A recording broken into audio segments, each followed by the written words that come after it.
काम किया है तो अपने मर्जी से नहीं बल्कि नबी के सुन्नतों पे किया हुआ है, अपने मर्जी से नहीं नबी के सुन्नतों पे किया हुआ है। बाप जैसे ही हाथ छुड़ाता है और छुड़ाने के बाद जरा देखिएगा कितना दर्दनाक मंजर होता है, फिर वो अपने शौहर को नहीं याद कर रही है बल्कि दौड़ते हुए जाती है और जाने के बाद भाई अरमान के पैरों से जाके लगती है, सैफ भाई के पैरों से जाके लगती है, जुनैद भाई के पैरों से जाके लगती है, रिजवान के पैरों से जाके लग जाती है और लग के कहती है कि भैया मेरे भैया ये तेरी पहल है, मेरे भैया ये तेरी पहल है, कौन सी मुझसे खता हो गई है भैया, आज इस भीड़ में मुझे अकेला छोड़ रहे हो। कुर्बान जावाब करती है कि भैया आपने मेरी मेहंदी को सजाने के लिए, आपने मेरी ढोली को सजाने के लिए भैया कभी आपने बंबई के गलियों में ठोकर खाया हुआ था, कभी आप दिल्ली के गलियों में ठोकर खाया हुआ था।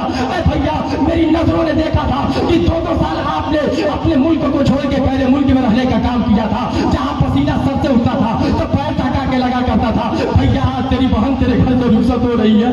भैया आज तक तेरी इज्जत को मैंने महफूज रखा था,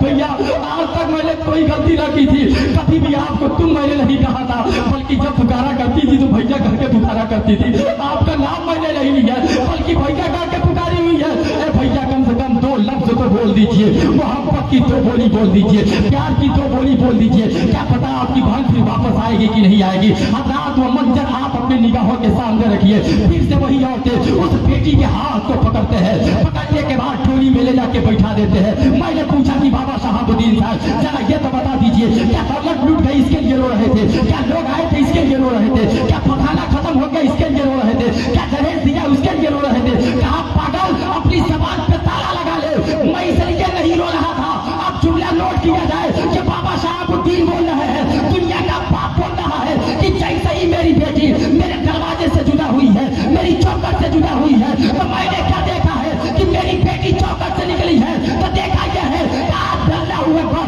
सिर्फ मेरी बेटी ही मेरे घर से नहीं गई है, बल्कि मैंने क्या देखा कि एक तरफ बेटी निकल रही थी तो दूसरे जानिब खुदा की रहमतें निकल रही थी, एक तरफ बेटी निकल रही थी दूसरे जानिब खुदा की रहमतें निकल रही थी। उस वक्त मालूम होता है कि बेटियां हमारे लिए रहमत हुआ करती है। जब बेटियों की रुखसती हो जाती है महीना दिनों तक वो घर सुना सुना रहा करता है, अब तक दिनों तक वो घर सुना सुना रहता है। लेकिन है मेरी बहन, बाप जहाँ उंगली पकड़ा दे, बाप जिसके साथ तेरा निकाह कर दे, गरीबी मत देखना, अमीरी मत देखना। अगर गरीबी देखना होगा, अगर तुम्हारा शौहर गरीब हो तो चेहरा किसी और का मत बसाना बल्कि मदीने वाले आका का बसा लेना। अगर घर फूटा फूटा हो तो किसी और का घर मत देखना बल्कि हजरत फातिमा का घर अपनी निगाहों के सामने बसा लेना। अल्लाह अकबर। तेरा शौहर अगर कमजोर हो तो किसी और का मत देखना बल्कि हजरत अली का चेहरा अपने निगाहों के सामने रख लेना। जो बहन ये सोच के अल्लाह अल्लाह अपने बाप के घर से निकला करती है वही बहन हुआ करती है। कुर्बान जाइए, अल्लाह अकबर। वो कुछ और नहीं बल्कि कलीजे फातिमा बन जाया करती है,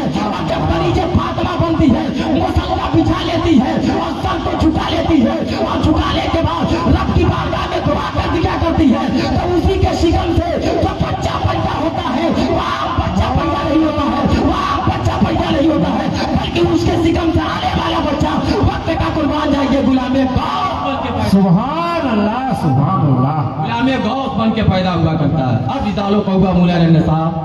मर्द अपने औरतों का हकीम है। अब वक्त इजाजत नहीं देता कि कुछ देर तक और बोला जाए, घंटा मेरा हो भी गया है। अल्लाह की बारगाह में दुआ करता हूँ कि परवरदिगार आलम कल नहीं परसों की तारीख में जो बारात आने वाली है, बड़ा लंबा खर्चा है इस बार, अल्लाह तबारक तआला गौसे आजम के सदक़े में उस निकाह के अंदर ज्यादा से ज्यादा बरकतें अता फरमाए। मेरे बाद की तकरीरें हैं, अगर किसी तरीके से कोई रुकावट आ रही हो तो अल्लाह तबारक तआला उससे पूरा अता फरमाए। मुझसे बोलने में किसी किस्म की गलती हो गई हो तो नबी के सदक़े मुझसे माफ अता फरमाए। उम्मा अलैना इल्लल बलाग।